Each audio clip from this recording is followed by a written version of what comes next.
am na ci yoo xam ne sincèrement gisuma ko si jërëjëf. d'accord Daouda alors Don Samba sa jàngat yow tam par rapport ak li nga xam ne moo di forme bi lan nga mën a jàngat ci loolu. waaw forme bi c'est quelqu'un qui s'est rendu compte qu'il est devenu impopulaire. waaw il s'est rendu compte de ça. D'ailleurs il a tenu tout au début un discours de séduction jëmale ko nag ci li nga xam ne d'habitude mooy constituer souvent l'électorat pour quelqu'un qui comprend un peu la géopolitique du Sénégal mooy les chefs religieux les femmes la jeunesse moo tax mu jëm a tenir un discours de séduction jëmale ko ci cette couche là parce que l'essentiel de l'électorat ñooñu la moo tax mu jëm leen gisoon ni mu leen di jéemee séduire mais avant cela cette impopularité là les premières victimes mooy sites yi dundee vues. Ouais. J'ai parcouru les sites. benn yeggu ci un cas. déedéet. benn yeggu ci un cas. bi ci gën a sori amaana na mu ngi ci ay 600. donc ñun li ñuy wax les dégâts collatéraux ñun dañ ci nekk victime. Ouais. Et ça traduit un peu ce divorce là qu'il y a entre le président et la majorité bi ko élire. Et ça c'est xam na ko. maintenant nag forme bi moi je trouve que 2 temps nga koy jàpp. premier temps bi il était très à l'aise. C'est comme un président de fédération qui parle au nom d'une équipe qui a remporté la coupe.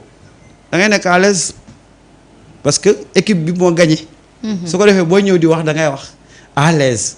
Aujourd'hui il avait de la matière grâce au gouvernement de Ousmane Sonko. avec des résultats formidables. xam nga loolu jottali ko dafay neex. Il était très à l'aise quand il donnait un peu les résultats yi nga xam ne moom le gouvernement bi def. Et quoi qu'on dise, ce gouvernement du Sénégal a réussi des prouesses, des performances. moo tax bi mu koy wax c'était très à l'aise ndax équipe bi football na gagné na jël na coupe bi entraîneur bi c'est Ousmane Sonko jox na ko ne ko waxal.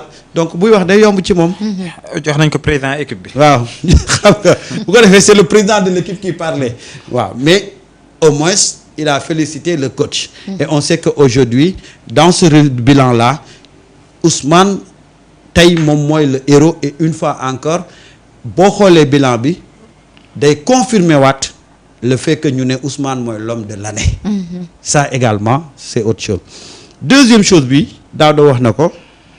Aujourd'hui, ce qu'on attendait, c'est par exemple la justice dans le cadre de la reddition des comptes, la justice dans le cadre des martyrs. Il n'a pas évoqué cette question-là.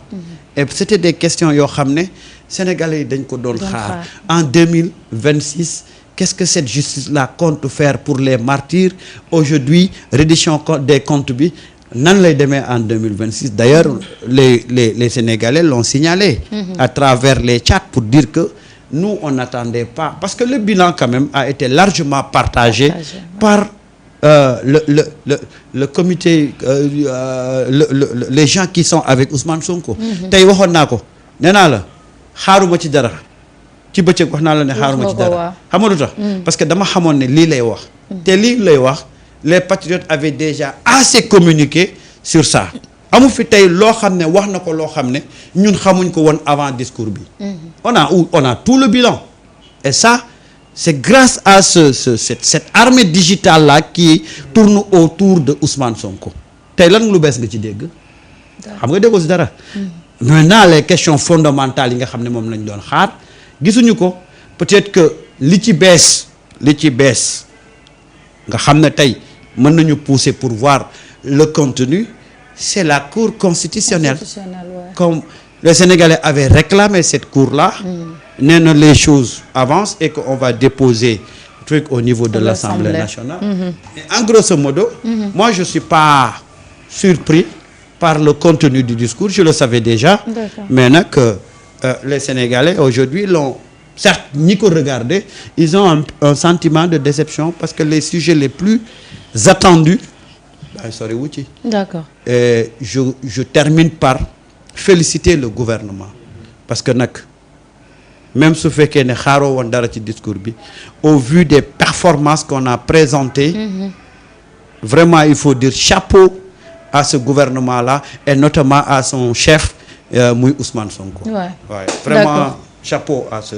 alors doyen Sanou yow it sa jàngat par rapport ak discours bi ci forme bi lan lañ ci mën a jàpp. waaw merci discours bi dafa bëri ay pàcc. pàcc bi defe naa jégal wax na ko ak kii mooy le bilan matériel. loolu mooy li Sénégalais yi vivre. mu chiffré ko c'était à l'aise mais foofu dafa am inquiétude. booy conserver pouvoir lii da nga ko war a matérialiser en gain politique te sa parti moo ko war a capitaliser transformer ko jaay ko peuple bi. moom mënu ko. parti bi moo ko moom dans les quartiers.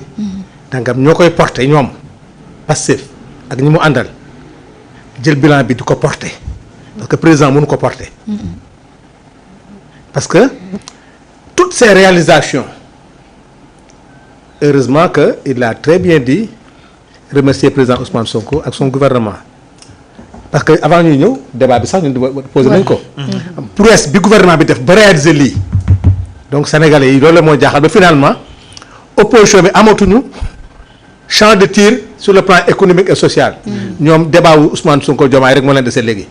maanaam sur le plan économique daal yaa ngi wàcc c'est-à-dire la politique économique ñu ngi dem FMI bi ñu la c'est-à-dire tout ce qui est socio-économique gouvernement bi réussir na ko maintenant gouvernement nag buy liggéey. parti politique bi mooy capitaliser affaire bi transformer ko en gain politique. absolument ko jaayalee Sénégal. loolu nag moo des. foofu nag ne président Diomaye war a xam ne dara desatu ko soxlaatul dara. comme que résultat yi baax na. am na parti bu am doole. am na ku ko mën a véhiculer loolu soxlaatoo dara ci politique. parce que bu doon gouvernement dafa am ay problème ngay ut wàllu je me rappelle au temps de Diouf bu ñu mësaa wàññi bugg a wàññi ceeb wàññi yokk ceeb beeg yooyu day woo opposition bi kaay leen ñu waxtaan parce que boo ko yokkee dëkk bi tàkk. mais fii nag yow amuloo looy soxla kenn. yow li nga yor baax na léegi am nga ñu la ko véhiculer mu ngi wax l'armée digitale. xam nga lii yëpp boo xoolee armée digitale génne na ko. waaw même bu ko armée bi génnewul Sénégalais yi ñu ngi koy dund. ceeb bi wàññeeku na diwlin bi wàññeeku na toit bi autosuffisance am na récolte baa ngi yàqu mooy bëri na. mais foofu na président war a xam ne li mu wax ni yëpp tey ci ay chiffres parti Pastef moo ko war a. véhiculer moo ko war a gàddu maintenant. du moom même Ousmane Sonko sax.